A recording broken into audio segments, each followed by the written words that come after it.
Les marchés traversent une période d'aversion au risque, marquée par l'évolution des attentes autour des politiques monétaires des banques centrales occidentales. Bien que la prudence persiste quant à la rapidité et l'ampleur des baisses de taux, les données récentes sur l'inflation montrent des signes de stabilisation. Parallèlement, le marché de l'emploi reste résilient, ce qui laisse penser que les banques centrales pourraient adopter une approche plus mesurée pour maintenir un équilibre entre soutien économique et gestion de l'inflation. Le marché obligataire, anticipant 2 baisses de taux d'ici la fin de l'année, prend en compte la résilience inattendue du marché du travail et d'autres indicateurs économiques robustes. En Europe, la stagnation de l'économie s'accentue avec des signes de contraction dans des secteurs clés. L'influence de la Chine sur les marchés occidentaux reste un facteur majeur malgré les annonces des récentes mesures de relance par Pékin.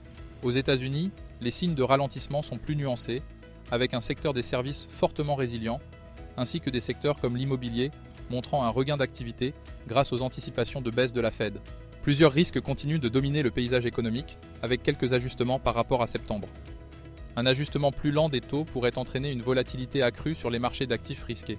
La décélération reste préoccupante, surtout pour l'Europe et la Chine, alors que les États-Unis montrent une résilience relative.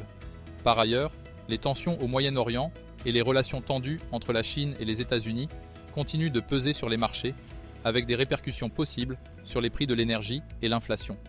En Europe, l'incertitude politique, notamment en France, pourrait affecter l'attractivité des marchés, tandis qu'aux États-Unis, l'approche des élections présidentielles constitue un facteur supplémentaire à surveiller.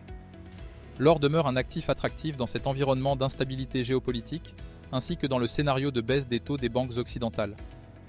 Nos recommandations s'articulent ce mois-ci autour de 2 thèmes principaux.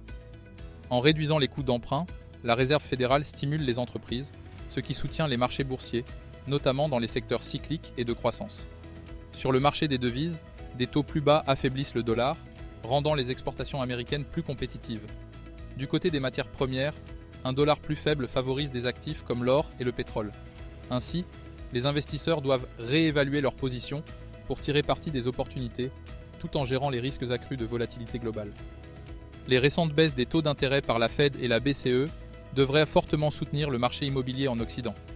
La réduction des coûts d'emprunt facilitera l'accès au financement des achats immobiliers pour les investisseurs et les particuliers. Cet environnement favorable entraîne une hausse de la valorisation des actifs.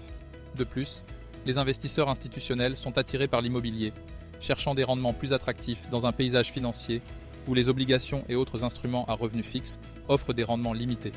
Ces idées nous fournissent une boussole pour naviguer dans les eaux financières complexes actuelles. Merci de vous être joints à nous aujourd'hui. Jusqu'à la prochaine fois, restez informés et restez curieux.